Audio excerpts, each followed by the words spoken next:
Good evening.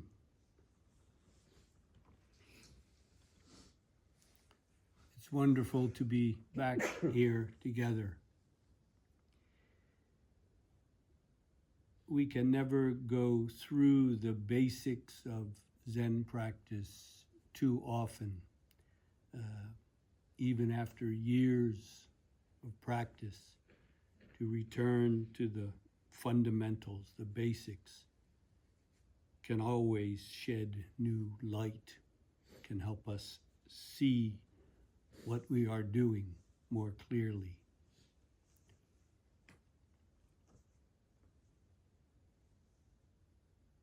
The simplest way to enter into sustained Zazen, Zazen simply means Zen, sitting Zen, is first seeing that the body is naturally settled in the practice.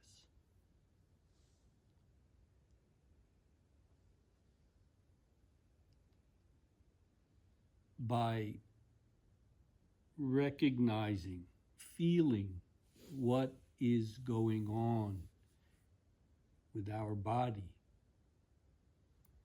this can be very helpful to practice properly.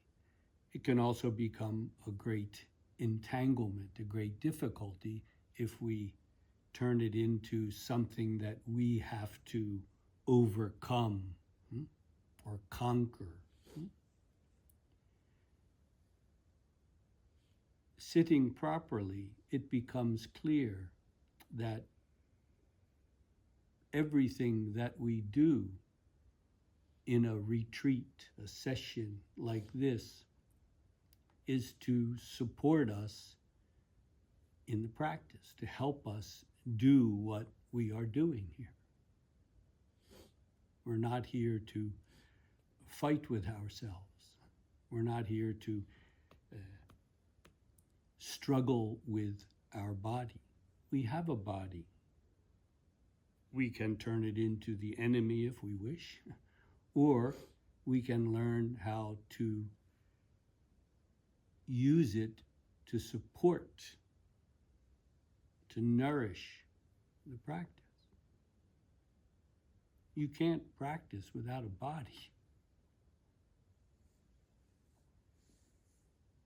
Don't turn it into the enemy. You will see the schedule. What do we need to do next? Simply look at the schedule. That schedule, loosely based on a monastic routine that goes back hundreds and hundreds of years. It has been practiced for centuries and centuries. We have adopted it. We have adapted it somewhat for Western use, naturally. It wasn't the same when it went to China, when it went to Korea, when it went to Japan. But the basis is still there. The schedule is designed to help us, to support us in this practice. We have nutritious meals. We're not here to starve ourselves, but we're not here to be gluttons and to eat so much that we can't practice properly.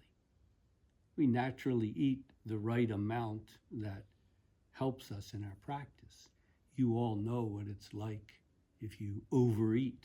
The clarity of the Zazen is gone. You often become sleepy or bloated. Yeah. So we have a nutritious meal 3 times a day, and there are always drinks, tea, whatever you may need, to help you keep going, for the practice to be constant, continuous. Not to fight with the body, but to support it, to nourish it in what we are doing. The way we hold our hands.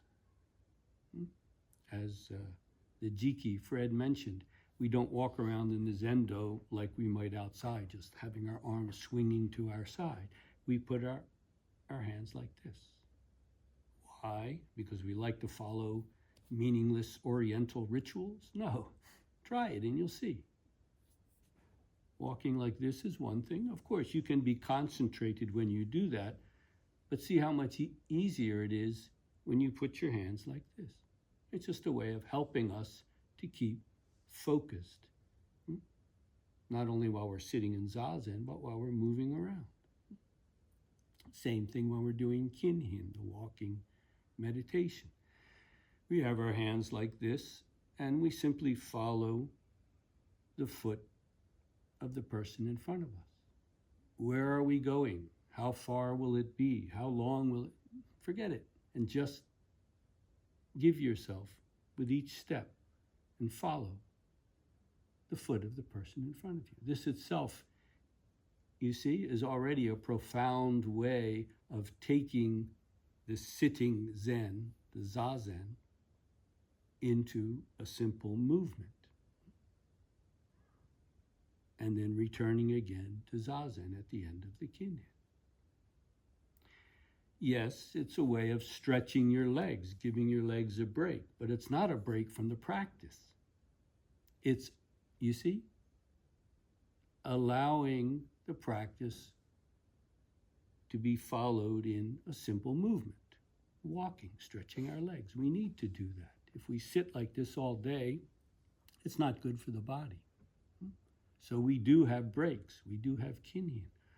All of this is to support the practice so that it can become constant. Yes, we take a break from the formal Zazen meditation, yes, but we don't take a break from the practice. That's what a retreat is. Not taking a break from this. The easiest thing in the world, you see. But if your mind is full of 100 other things that you want to do, oh, actually, I came here to do a retreat. Why am I thinking about all that stuff? Well, see what your mind is doing. The way we hold our hands, the way we put our legs. This is probably the ideal posture for the human body for sustained Zazen. Because you see, it opens up the hips. It's very easy for the back to be naturally erect. And all of this space is flat on the ground.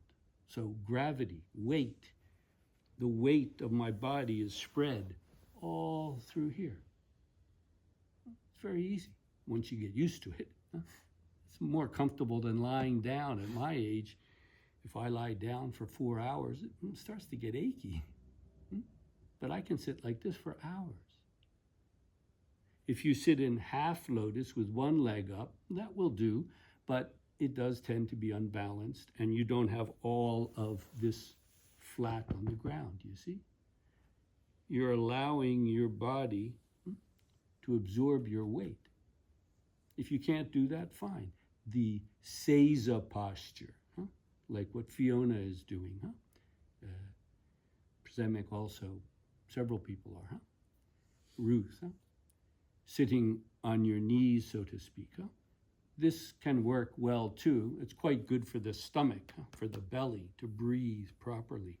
But it can be hard on the knees because you see how much of the weight is on your knees when you're sitting like that. Find out what works for you. Try different postures, different cushions, and so on. You will find what works.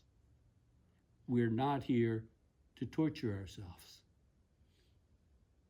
We're here to do the practice thoroughly. And so find the posture that works for you. You can stand on your head if you want, if you can remain focused. If the mind can remain totally concentrated and focused. Naturally focused and concentrated, not forcing it. So please don't turn this into some kind of a torture chamber. We're here to practice together, as almost everyone mentioned in the go-around.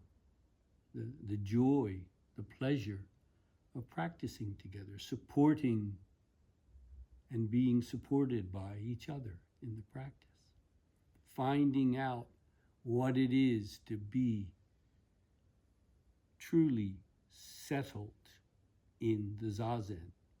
And as you get truly settled in the Zazen, naturally that Zazen can then get up and do what needs to be done. Take a break, have a meal, take a rest, lie down on your back and gently allow the focus to remain here, but gently if you're going to take a nap.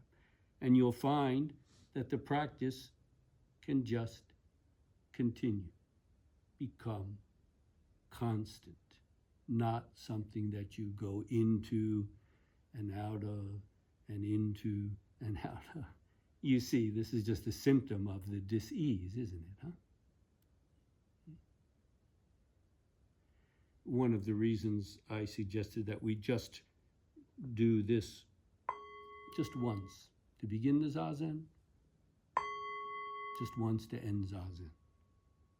Because we're not ending the practice, you see? We start the Zazen, then we end the Zazen, but we're continuing the practice. This practice needs to become constant. That's why we have a retreat. I trust you all understand that, huh? This is a special and artificial designed time and place so that we can just pour ourselves, give ourselves to the practice. And it will end after several days and we will go back to our lives. But if done properly, we go back to our lives completely refreshed without even leaving the practice. It's not the same because there'll be a lot of emails waiting for you probably. There'll be all kinds of things. Huh? Yes, but you will be able to go back and do what needs to be done. That can be the practice. In a way, that's at least as hard as what we're doing here. To be able to maintain this in a natural way as we return to the world. But for now, for the next several days, we have the luxury to just give ourselves to this practice. See, test, find out for yourself. The way we hold our body, the way we hold our hands, the way we have our eyes, naturally looking down, disengaged from the gaze. We're not looking at anything. We're not looking for anything. Designs, oh, there's a dragon on the floor. No, just let the eyes do what they would do without seeking anything. But we're not closing them either because seeing is not the problem. We don't put cotton in our ears because hearing is not the problem either. If the fire alarm goes off, yeah, we hear it and we respond.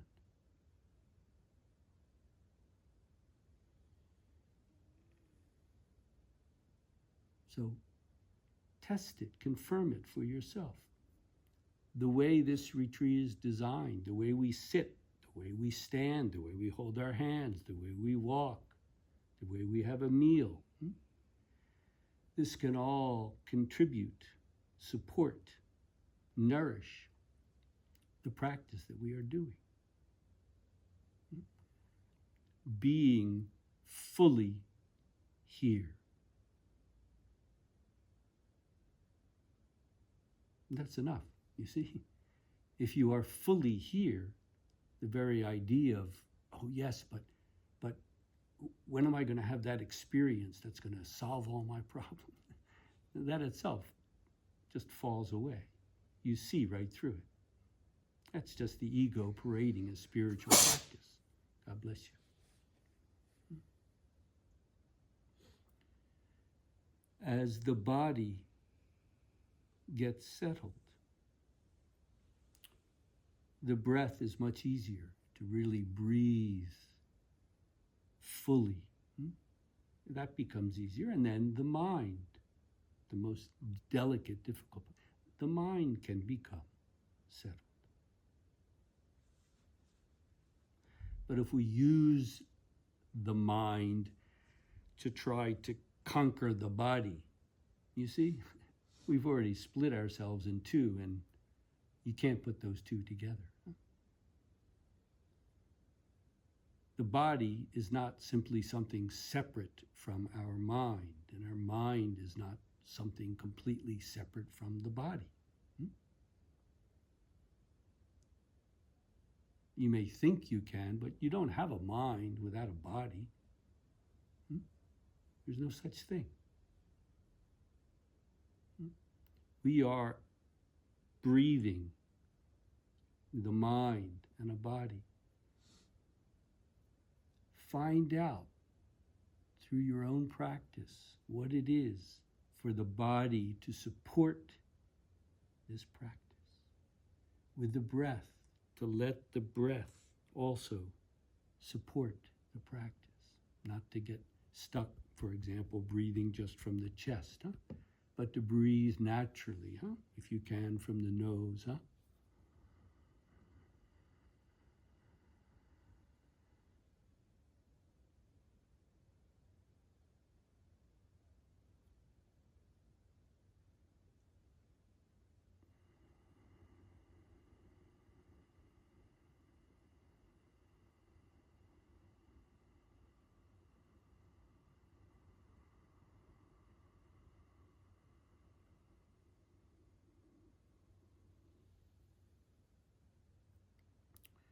No need to force it.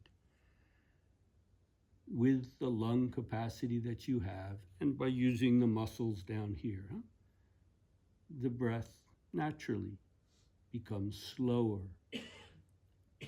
deeper, and longer.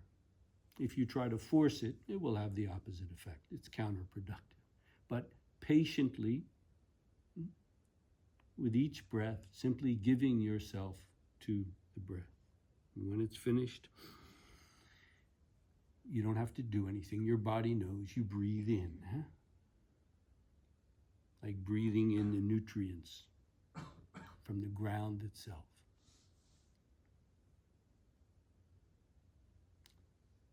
The body becomes more relaxed, more open.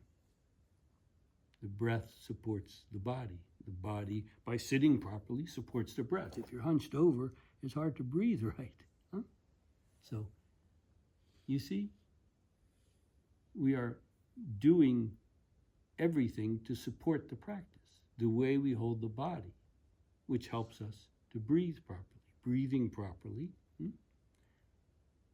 there's a incredible energy that develops through breathing that way.